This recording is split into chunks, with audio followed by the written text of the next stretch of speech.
Now, the Three Martini Lunch with Greg Corombos and Jim Garrity. And welcome, everyone, to the Tuesday edition of the Three Martini Lunch. David French of National Review is here in place of the vacationing Jim Garrity. I'm Greg Corombos of Radio America. As always, we have, or at least as usual, good, bad, and crazy martinis. We're brought to you today by Casper Mattresses. Right now, Three Martini Lunch listeners can get $50 off towards select mattresses by visiting Casper.com/lunch and using the promo code lunch at checkout. And David, it's not too often that we get embroiled in state politics, but something very interesting is happening in the state of West Virginia. There's only 5 people on the West Virginia Supreme Court, and 4 of them have now been impeached by the State House of Representatives in West Virginia. And if you want to know why, it's because they're abusing taxpayer dollars. So the fact that people are actually being held accountable for how they handle taxpayer dollars is a beautiful thing. Here's WOWK-TV in West Virginia explaining all these different charges. Article 1 looked at Justice Alan Lawfrey's spending on his office renovation, including the now infamous almost $32,000 couch. That article was approved, impeaching Lawfrey. Article 2 charged Justice Robin Davis for her office renovations, reaching $500,000. That article was also approved, impeaching Davis. Article 4 charged both Davis and Chief Justice Margaret Workman with paying senior-level circuit court judges higher than the law allows.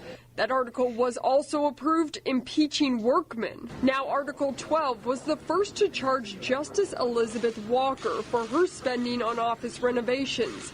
That article was denied.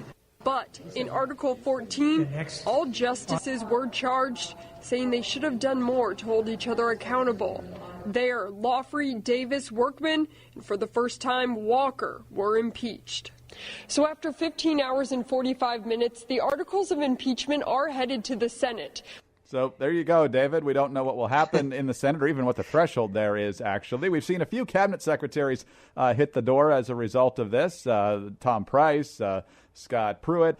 But how great would it be if every government official knew that we were watching so closely that they have ever abused our taxpayer dollars, this is going to happen to them?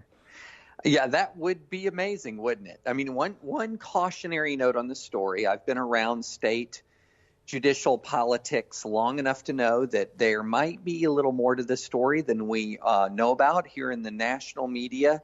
But on the surface of it, this is a good news story. Well, it's a bad news story followed by a good news story. I mean, the bad news is, I read a number of news reports about this, and some of the expenses, the $32,000 for the couch was one of the most lurid, but I read about extreme expenses on track lighting and all kinds of other extravagances are related to these incredible office renovations for the state Supreme Court. I mean, it really was a remarkable abuse of taxpayer dollars. And so to see some accountability here for that is pretty amazing. I mean, it's not something that you see every day. It's not something you hardly ever see. So good for West Virginia legislature. We'll see what the West Virginia Senate does. One of the interesting things I have seen and observed in state politics is you often have, when you have one of these state measures of accountability that hits the national media, you'll often see a copycat effect as other state legislators and other state officials will look in their own state and see if there are targets of opportunity there. So maybe this could have a ripple effect. We'll have to see. It'd be nice if even one party in Washington had this approach to spending. I mean, both parties now responsible for trillion-dollar deficits because nobody seems to want to actually do the work to cut it anymore. Now, we know that in Washington there is always one fiscally responsible party, and it's the one that's out of power.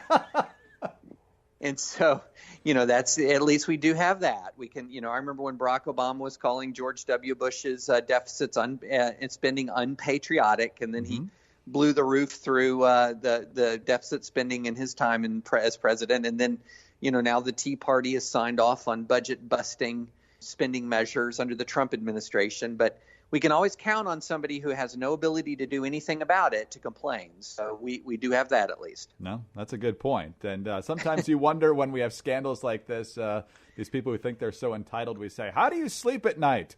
but you don't need to be a criminal to enjoy the rest on a Casper mattress. Casper is for everyone who wants a good night's sleep, because Casper is a sleep brand that makes expertly designed products to help you get your best rest one night at a time.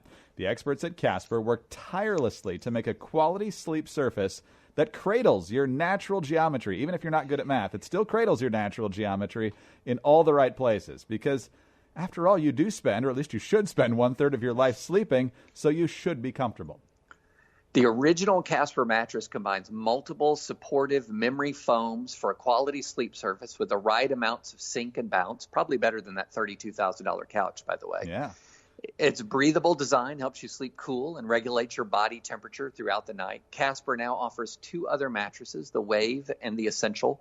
The Wave features a patent-pending premium support system to mirror the natural shape of your body, and the Essential has a streamlined design at a price that won't keep you up at night. And remember, all Casper products are designed, developed, and assembled right here in the U.S. Prices are affordable because Casper cuts out the middleman and sells directly to you. Every Casper mattress is delivered right to your door in an amazingly small how-do-they-do-that sized box.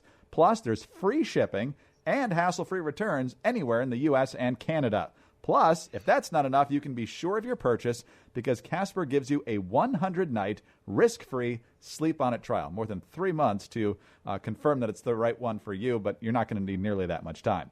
And right now, a special offer to 3 Martini Lunch listeners. You can get $50 off toward select mattresses by visiting casper.com/lunch and using the promo code lunch at checkout.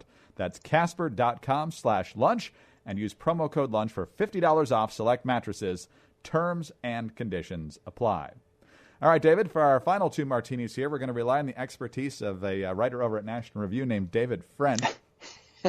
Oh, that guy doesn't know anything. Yeah, he's a little bit questionable, but he's the worst. You hear that on a daily basis on Twitter, so hopefully you're not believing it at this point.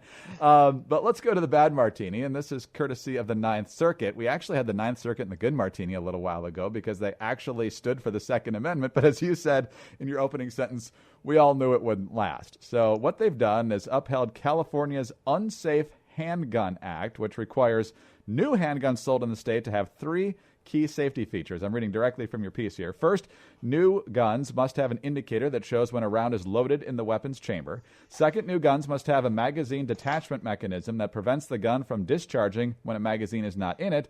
Finally, the third provision requires new handguns to stamp microscopically the handgun's make, model, and serial number onto each fired shell casing. And David, some people might hear that and go, well, that'd be nice to be able to track it that way. But as you point out, the problem is they're putting mandates on products that don't exist. Right. I'm quoting from the majority opinion. No handguns were available in the United States that met the micro-stamping requirements. So here's what California did. So California said all new guns are going to have to contain those 3 mechanisms, those 3 safety mechanisms. And then we're also going to provide a list of guns that are kind of grandfathered in. In other words, these are existing gun models at the time the law was written. And if you wanted your gun to stay on the list, you had to pay a fee every year. And so when the list was created, there was, over 1,000 models on it.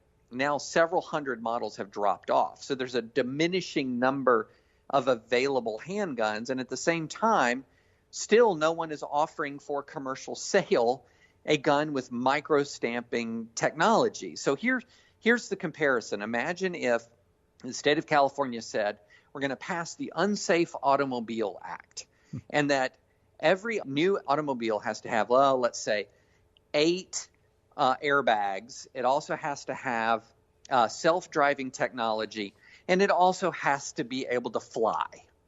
Well, there's no flying cars available, although the technology theoretically exists. There's no flying cars available for commercial purchase. And they'll say, oh, well, no problem. We're going to grandfather in a few car models so long as the car manufacturer pays us a fee every year. Well, what ends up happening is this form of slow motion prohibition. As manufacturers don't pay the fee or guns drop off the list for different reasons, consumers have diminishing choice in a lawful product. And it's not just any lawful product. It's a product guaranteed by an enumerated right in the Bill of Rights. And so what you're ending up having is diminishing choice for self-defense, and a Ninth Circuit that says, well, it's no problem as long as there are at least some guns available, then there's no real impairment of the Second Amendment right. The problem here is, aside from the absurdity of saying only new guns that we're going to permit are those guns that contain technology that's not actually on the market, part of the problem here is that the Ninth Circuit is ignoring actual Supreme Court case law that says the Second Amendment protects guns that are in common use for lawful purposes. Well, many of the guns now banned for sale in California just so happen to be among the most common guns in use for lawful purposes. So you have the Ninth Circuit pretty much straight up defying the Supreme Court of the United States. And that's why it's time, once Brett Kavanaugh is confirmed, it is time for the Supreme Court to take up some more of these gun rights cases. They have not taken up a gun rights case in a long time. And during that time, lower courts have engaged in an awful lot of mischief. Any cases in particular besides this one that you think that they ought to take up? Well, there are cases working their way through the system involving so-called assault weapons bans, which happen to ban some of the most common guns in American life, cases involving large capacity magazine bans, which are banning standard capacity magazines and millions of guns that are used for self-defense in the United States. There are cases involving whether or not you can carry. The right to keep and bear arms includes the right to carry a gun outside the home. I mean, there's a number of issues that are working their way up through the federal courts. And so far, the federal courts, the lower courts, in part because, we're talking about 16 of the last 24 years prior to Trump, there had been Democratic control of the White House. The federal courts are tilted left as a general rule. We have seen a lot of negative cases on gun rights in recent years, but the Supreme Court can set things right. It should set things right. We'll see if it does. David, exit question on this. It seems like the media and Democratic politicians get the vapors whenever they get the idea that a Republican president's Supreme Court nominee might not hold precedent on every single opinion that they like in American judicial history.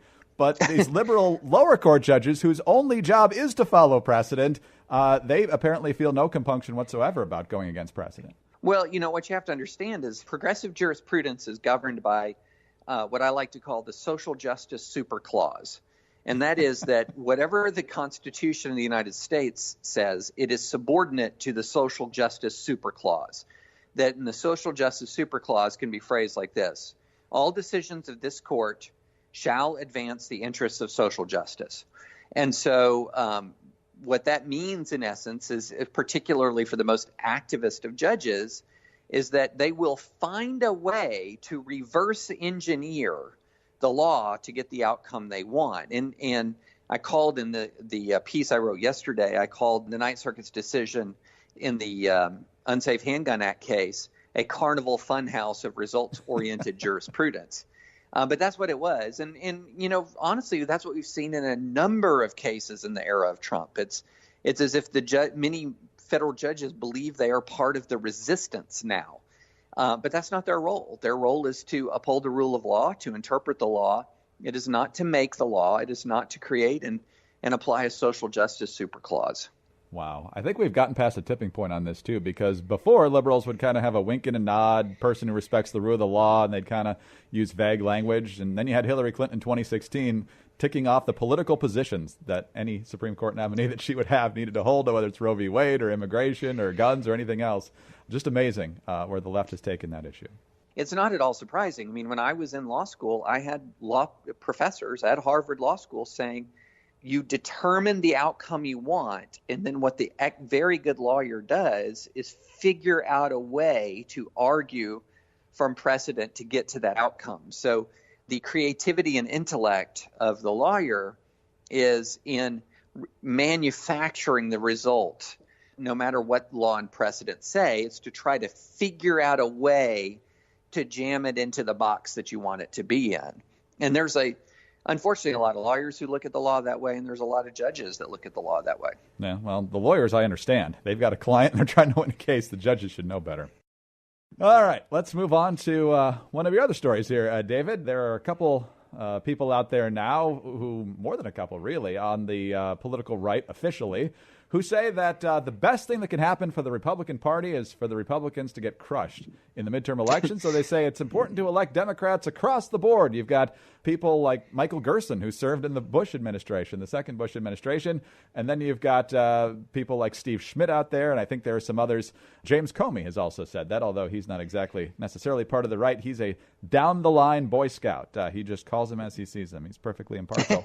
But anyway, so the argument out there is that for the good of the Republican Party, all these people who have carried water for Trump or supported his policies, they've got to go. We got to burn it down to rebuild it again.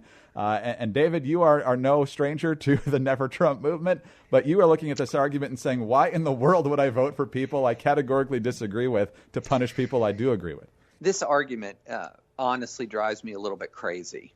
And Gerson articulated it well in the Washington Post. Now, he had a little bit more nuance to it. He said, vote down the line Democrat in the House, and if you're a conservative, vote for Republicans for the Senate. But, his position was vote for the Democrat no matter the character and policies of the Democrat, and vote against the Republican no matter the character and policies of the Republican.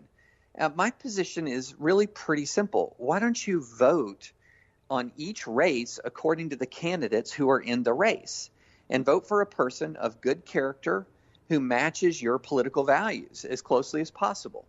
If they fail on either front, if they don't have a good enough character or if they don't match your policies, don't vote for them. But you're not going to improve the Republican Party by purging good people from its ranks in favor of, in many cases, bad Democrats. That doesn't make the GOP better. It just strengthens the Democratic Party.